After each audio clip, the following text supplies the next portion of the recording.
है क्या कि यहाँ पे कुछ चल रहा है? अब देखिए, कांग्रेस का अपना आंतरिक मामला है और इसीलिए निर्णय तो उनको ही करना पड़ता है। ये जरूर है कि इससे समाज में जो होने वाले काम हैं, अस्थिरता, कोई भी व्यक्ति हो, हम अगर सरकार ने, जनता ने हमको चुना है काम करने के लिए और इसके बाद अस्थिरता की स्थिति बने, तो कोई भी व्यक्ति हो काम करता है तो उस मन लगा के नहीं कर सकता और इस झगड़े में आम जनता का नुकसान होता है।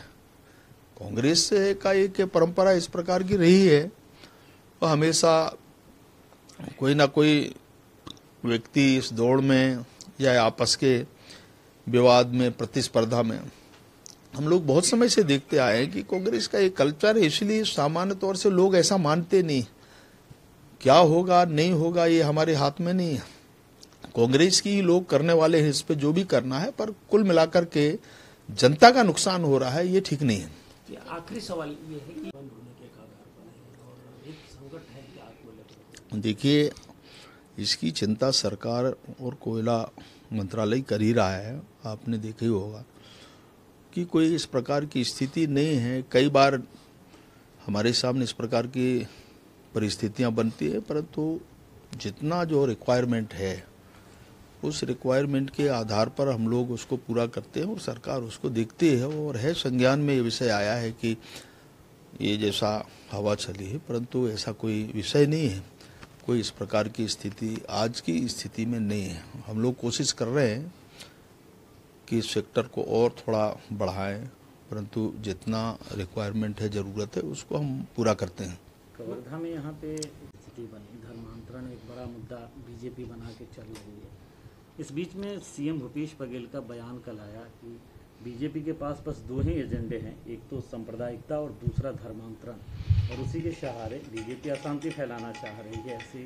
ऐसे बयान दिए जा रहे हैं। क्या कुछ आप देखते हैं और वर्तमान की परिस्थितियों में छत्तीसगढ़? देखिए, कन्वर्जन एक मुद्दा अलग है और मुझे नहीं लगता कि ये कन्वर्जन के विषय को लेकर के ये जो भी वहाँ पर घटनाक्रम हुई है, मेरी ज़्यादा जानकारी में नहीं है, परंतु जब ये विषय चला तो ये ध्यान में आया। अब देखिए, बड़ी संख्या में लोग जो धार्मिक आस्था रखने वाले लोग रहते हैं, स्वाभाविक तौर से लोग बड़े धूमधाम से सारे कार्यक्रमों को मनाते हैं और उसमें से भी कोई इस प्रकार का कोई व्यवधान पैदा करे तो स्वाभाविक है लोगों के मन में एक प्रकार का आक्रोश देखा जाता है और इसके कारण आपस में जो तनाव हो गया, एक कारण जो ध्यान में आया है और इसके कारण हुआ है। इसमें कन्वर्जन का कोई मुद्दा है नहीं और इसीलिए इसके बारे में मेरे ज़्यादा नोटिस में नहीं है, परंतु जो मैं मीडिया से ही या जो जानकारी प्राप्त हुई उसमें से मैंने थोड़ा उसको जानने का प्रयास किया तो सामान्य घटना यही है और इसको अब लोग या सरकार को चाहिए कि इसको कैसे इसका रास्ता निकालें। लोगों के साथ में बर्बरतापूर्वक मारपीट किया गया, लाठीचार्ज किया गया, ये स्थिति ठीक नहीं है। देखिए, शांति के साथ ऐसे मामलों को निपटाना चाहिए। कोई भी किसी धर्म विशेष का विषय हो, पर उसको ठीक से सरकारों को निपटाना चाहिए।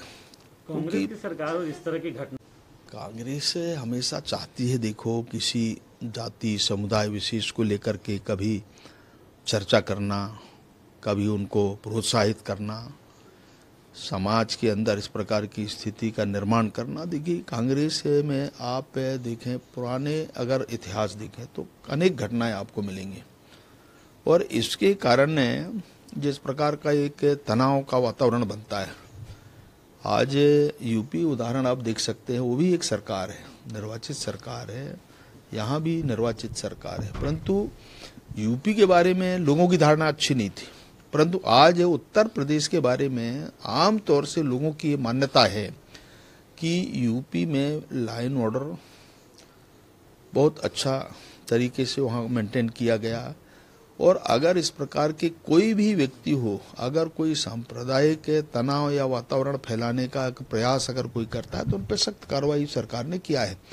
तो मुझे लगता है कोई भी हो, देखिए, कुछ लोग रहते हैं जो इस प्रकार के वातावरण का निर्माण करते हैं तो इसलिए हमारी कोशिश होना चाहिए सरकार की तरफ से कि उनको ठीक प्रकार के, क्योंकि ये राज्यों के अंदर ये सारे विषय आते हैं, राज्य सरकारें देखती हैं, और इसलिए ये सारे विषयों के बारे में चिंता करना चाहिए। उनको देखना चाहिए इसके बारे में कि कोई वातावरण बिगड़े ना, ये हम कैसे इसको ठीक कर सकते हैं, मेंटेन करते हैं, वो कोशिश करना चाहिए। भारतीय जनता पार्टी और आरएसएस दोनों ऐसे हैं जिसको धर्मांतरण और सांप्रदायिक सौहार्द बिगाड़ने का उनके पास मास्टरी है, और जहां ये सरकार में नहीं होते, इसी असर के माध्यम से वहां अस्थिरता पैदा करते हैं, और इसी प्रकार से वो लोगों को भड़काने की कोशिश करते हैं। इन्हें शासन चलाना तो आता नहीं है, ये कोयला उपलब्ध नहीं करा पाए, ये ऑक्सीजन उपलब्ध नहीं करा पाए,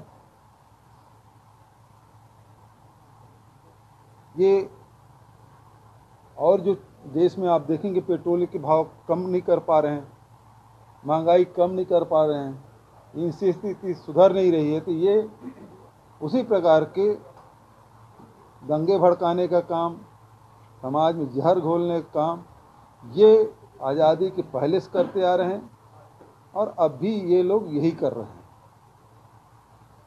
तो इनकी ये मास्टरी है। छत्तीसगढ़ में यहाँ किसान हो, चाहे आदिवासी हो, अनुसूचित जाति तो हो, महिलाएं हैं, नौजवान हैं, व्यापारी हैं, उद्योग जगत है, सब में लगातार वृद्धि हो रही है। अब इनको ये बर्दाश्त हो नहीं रहा है। छत्तीसगढ़ में 15 साल की सरकार थी, कभी छत्तीसगढ़ी संस्कृति को बढ़ाने का काम इन्होंने किया नहीं, कभी राम वनगमन पथ बनाने की इन्होंने सुध नहीं ली, कभी इन्होंने तीजा, पोरा, हरेली की छुट्टी, विश्व आदिवासी दिवस की छुट्टी, छठ की छुट्टी इन्होंने कभी घोषित नहीं किया। ये कभी उसमें शामिल भी नहीं होते रहे, केवल भड़काने का काम, राम नाम जपना, पराया माल अपना, इस सिद्धांत पे चलते रहे हैं। और अभी जिस प्रकार से घटनाएं कर रहे हैं वो लगातार एक्सपोज होते जा रहे हैं।